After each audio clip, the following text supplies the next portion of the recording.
করবো, ছাত্র সমাজকে নিয়ে আমরা মাঠে বল করবো। কি বলেন?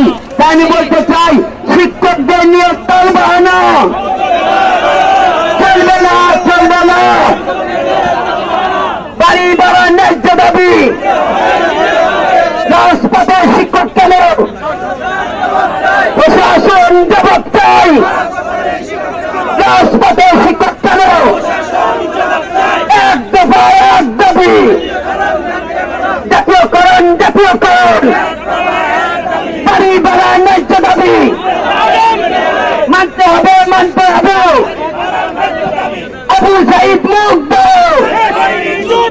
শেষ হয়নি যুদ্ধ, আমার সোনার বাংলা, বৈষম্য চাই নয়, আমার সোনার বাংলা। তাই আমি পরিশেষে সকল শিক্ষক ভাইদের বলতে চাই, ছাত্রদের বলতে চাই, আপনারা আমরা যারা এখানে এসেছি আমাদের দাবি না মেনে না পর্যন্ত আমরা কেউ বাড়ি ফিরবো না। আমরা আমাদের দাবি আদায় করে নিয়ে তারপর এখান থেকে ফিরবো, তার আগে আমরা বাড়ি ফিরবো না। প্রয়োজনে আমাদের কাজ যেমন বর্জন করা হয়েছে, তো অনিষ্টকালের জন্য ক্লাস বন্ধন থাকবে। কি বলেন? কিন্তু আমাদের দাবি আদায় করে নিয়ে ছাড়বো ইনশাআল্লাহ। আসসালামু আলাইকুম রহমতুল্লাহ। ধন্যবাদ। আমরা যে সমস্ত শিক্ষক মহোদয় বক্তব্য দেবো আমরা একটু সময় লক্ষ্য করবো, কারণ টোকেন অনেক আপনারা দেখতে পাচ্ছেন। এ পর্যায়ে 1 মিনিটের মধ্যে বক্তব্য নিয়ে আছেন মোহাম্মদ আবু তাহের, সহকারী শিক্ষক ইংরেজি, জাঙ্গালিয়া উচ্চ বিদ্যালয়, কালীগঞ্জ, গাজীপুর।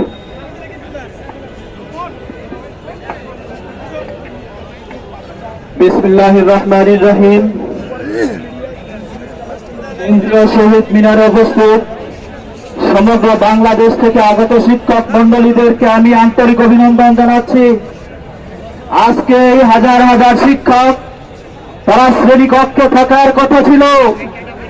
সমগ্র বাংলাদেশের এমপিভুক্ত শিক্ষকেরা আজকে কেন্দ্রীয় শহীদ মিনারে হাজির হয়েছেন। আপনারা দেখতে পাচ্ছেন বর্তমানে এমপিভুক্ত শিক্ষকদেরকে 500 টাকা চিকিৎসা ভাতা দেওয়া হয়, 1000 টাকা বাড়ি ভাড়া দেওয়া হয়।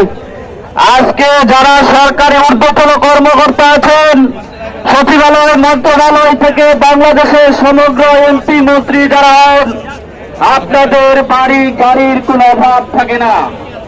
আপনাদের বাসায় গেছি, আপনাদের গাড়িতে এসি, আপনাদের অফিসে এসি। এই এমপিভুক্ত শিক্ষকদের একটি দিনের চালের নিচে থাকার